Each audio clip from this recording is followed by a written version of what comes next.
The secret to creating flexible and powerful MATLAB scripts is to use variables effectively. As the name implies, variables store changing values and can serve as the basis for calculations in your scripts or in the command window. In this movie, I will work solely in the command window, typing commands to illustrate how to use variables in MATLAB. Variables are named entities within MATLAB that let you store the result of a calculation or of a value that might change. Variable names must start with a letter, and they are case sensitive. So for example, if I were to type in var1 equals 3 and enter, then I would see var1 equals 3.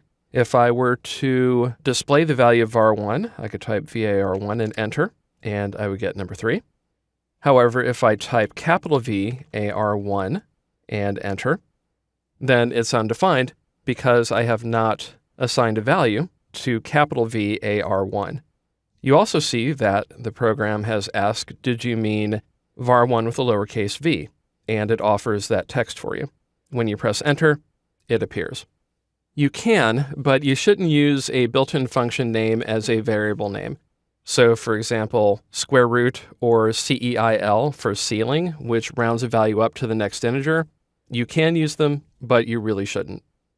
There are some reserved words that you can't use, and rather than list them out, just understand that the program will let you know if you make a mistake.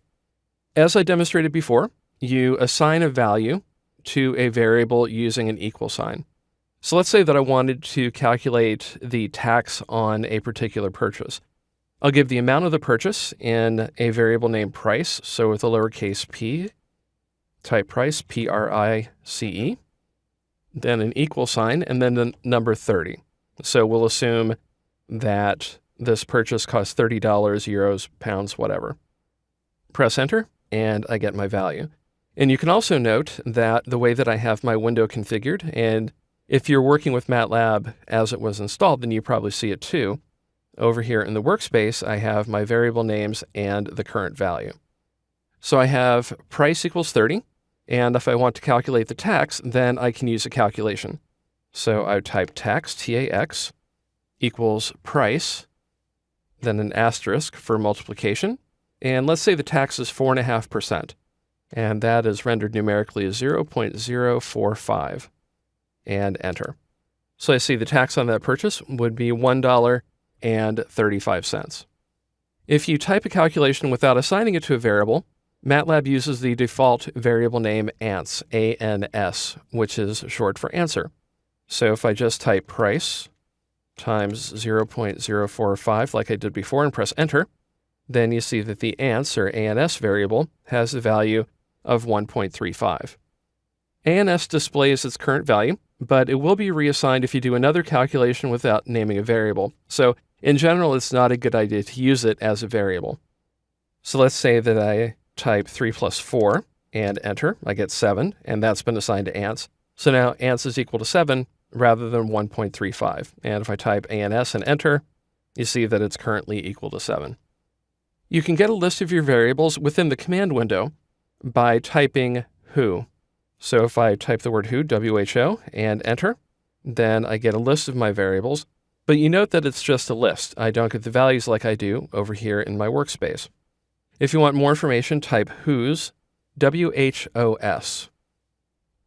So who-s, I guess, is a better way to say it so you don't spell the word W-H-O-S-E.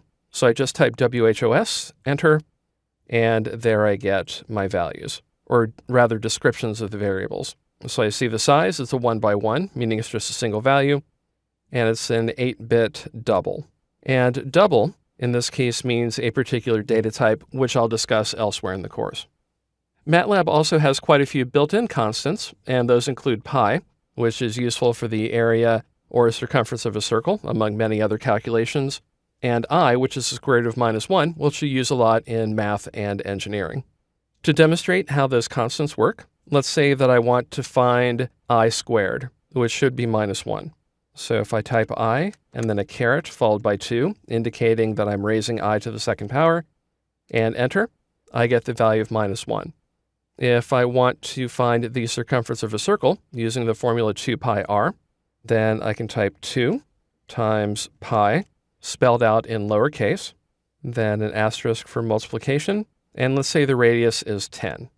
Press enter, and I get 62.8319 as expected. Now, in many programming languages, you can define a constant, and you would do that in a script above the main routine within the program. MATLAB is different in that you can't define a constant that doesn't change. However, some programmers will create their own constants using variable names that are indicated in all capital letters.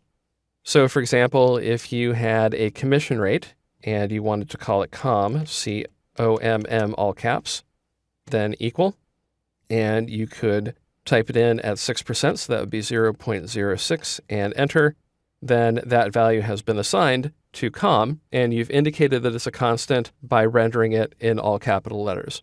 Again, you can change it so it's not a true constant, but if you make a comment indicating what its value should be, if something gets changed within the program, at least you'll have a record of what it should be.